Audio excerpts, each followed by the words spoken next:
last Yeah. week. Okay. First of all, I know the history behind the WNBA. I know that both of those cities have had teams before, and they got us where we're at. So I'm thankful for that. All I was really Sophie Cunningham finally cries out on rising corruption issues in WNBA. Please subscribe to this channel so that you will not miss out on any information. The Women's National Basketball Association, WNBA, has long stood as a source of pride, motivation, and representation for aspiring female athletes around the globe. Known for its exceptional talent, inspiring stories, and progressive voice in social justice matters, the league has earned its place among the most respected organizations in sports. Yet, behind the polished image of fast-paced games and celebrated milestones, a storm of dissatisfaction has been steadily growing. That storm recently found a powerful voice in Phoenix Mercury forward Sophie Cunningham. In a raw and emotionally charged conversation, Cunningham openly spoke about the troubling levels of corruption and mismanagement she believes are taking root in the league, a confession that left fans, analysts, and fellow athletes stunned. For years, the 26-year-old has been outspoken in championing players' rights.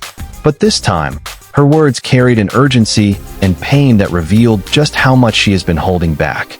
"It's starting to feel unbearable," Cunningham admitted, her voice cracking with emotion.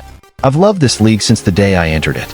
But the more I witness behind the scenes, the clearer it becomes. There's corruption, there's injustice, and at times it feels like we're just pawns on a board. We're used for entertainment, but our rights and well-being are being overlooked." Cunningham did not limit her frustration to one issue. Instead, she painted a wider picture of systemic flaws that have gone unchecked for years. "A major grievance," she explained, "is the lack of openness and accountability within the WNBA's leadership."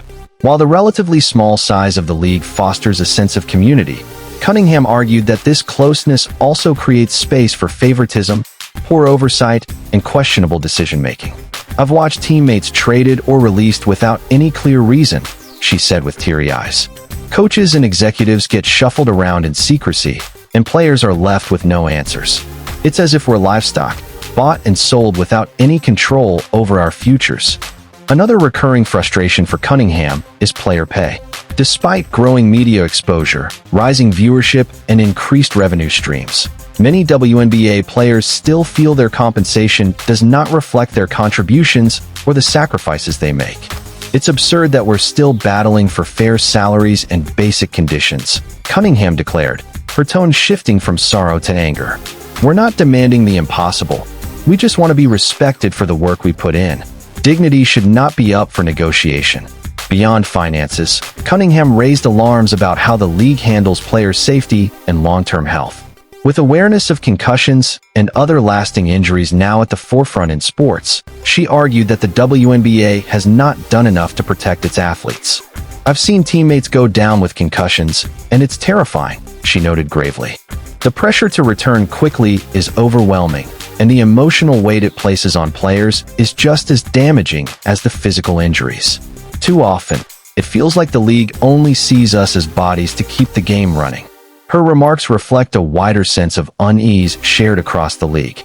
In recent years, stars like Breanna Stewart, Aya Wilson, and Nafisa Collier have voiced their concerns over fairness and safety. But Cunningham's emotional, almost tearful appeal has struck a chord on a deeper level, resonating as both personal testimony and a rallying cry for broader reform. Cunningham emphasized that her outspokenness is not just for herself, but for younger athletes dreaming of one day playing in the WNBA. "I want the next generation to know what they're walking into," she insisted. "I'm fighting so they don't have to experience the same exploitation. Change can't wait another decade. The league needs to listen and act now." Her words seemed to echo into silence, carrying the weight of someone who had finally reached her breaking point. The league has survived many hurdles over the years: low attendance in its early seasons, pay debates, and controversies tied to player activism. But the issues Cunningham highlighted may represent its most serious threat yet: the erosion of trust. Players, fans, and sponsors alike need to believe the WNBA operates with honesty and fairness. Yet, according to Cunningham, that belief is slipping away. Dr. Christine Halsman, a sports management professor at the University of Oregon, explained, "The WNBA's strength has always been its ability to lead on equality and social justice. But if transparency is lacking within its own house, it risks losing credibility with players and supporters. Although the league quickly issued a statement promising to review Cunningham's concerns, skepticism remains high. Statements don't mean much anymore, Cunningham countered.